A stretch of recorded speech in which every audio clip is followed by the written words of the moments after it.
हाय। तो काफ़ी लोगों ने मैसेज करके टेलीग्राम पे ये पूछा था कि हमारा सारा टाइम इंग्लिश और मैथ्स में निकल रहा है, कुछ ऐसी स्ट्रेटजी बताइए जिससे रीजनिंग काफ़ी फास्ट हो जाए। एंड मैं आपके लिए एक ऐसी स्ट्रेटजी लेके आया हूँ जिसमें मैंने आपको नंबर ऑफ आवर्स भी बताए हैं कि इस आप जैसे कई लोगों की अलग अलग स्ट्रेटजी होती है, कोई एक सब्जेक्ट एक बार करते हैं, ठीक है, तो एक दिन में एक बार सब्जेक्ट कर रहे हैं, वो एक ही सब्जेक्ट कर रहे हैं लगातार 3-4, तो उनके लिए भी यूजफुल है। या कई ऐसे होते हैं कि जो एक दिन में 2 या 3 सब्जेक्ट्स करते हैं, तो उनके लिए भी यूजफुल है, क्योंकि मैंने आवर्स वाइज बना दिया है कि नंबर ऑफ आवर्स कितने स्पेंड होने चाहिए, इससे ज्यादा आपको स्पेंड करने की जरूरत नहीं है। ठीक है, तो पहला है डायरेक्शंस। डायरेक्शंस आप 3 आवर्स में कर सकते हैं। एंड लेफ्ट साइड में मैंने रीजनिंग की बात करी है, लॉजिकल रीजनिंग की। एंड राइट साइड में मैंने बात करी है डेटा इंटरप्रिटेशन की, क्योंकि डेटा इंटरप्रिटेशन भी बहुत जरूरी है।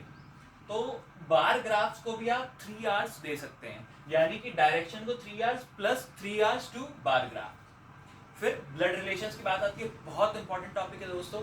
इसमें आपको इसको भी 3 आवर्स देने हैं। एंड टेबल्स को, टेबल्स बहुत ज्यादा इंपॉर्टेंट है। इवन जब आप एमबीए में आ जाओगे उसके बाद भी आपको जो कंपनीज आएंगी उनका टेस्ट जो होगा, असेसमेंट टेस्ट होगा, उसमें भी टेबल्स और ग्राफ्स और ये सब जो है आपको एनालाइज करने पड़ते हैं। एंड जब आप कंपनीज में जाएंगे तो वहां भी यही काम रहता है। तो टेबल्स को भी आपको 3 आवर्स देने हैं।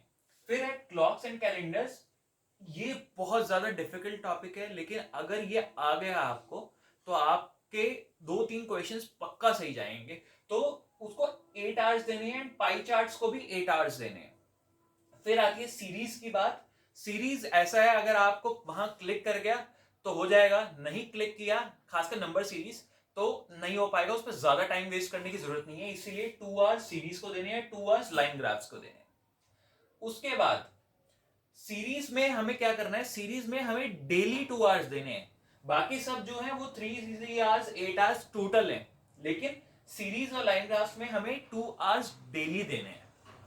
उसके बाद वेन डायग्राम जो है वो टोटल हमें 5 आवर्स देने हैं, उससे ज्यादा नहीं देने हैं वेन डायग्राम्स को। एंड पजल्स को डेली सिर्फ 2 पजल्स करनी है, उससे ज्यादा नहीं, चाहे जितना टाइम लगे। वैसे देख लेना 45 मिनट से ज्यादा नहीं लगने चाहिए, डेली सिर्फ 2 पजल्स करनी है। एंड एग्जाम तक ये करते जाना है।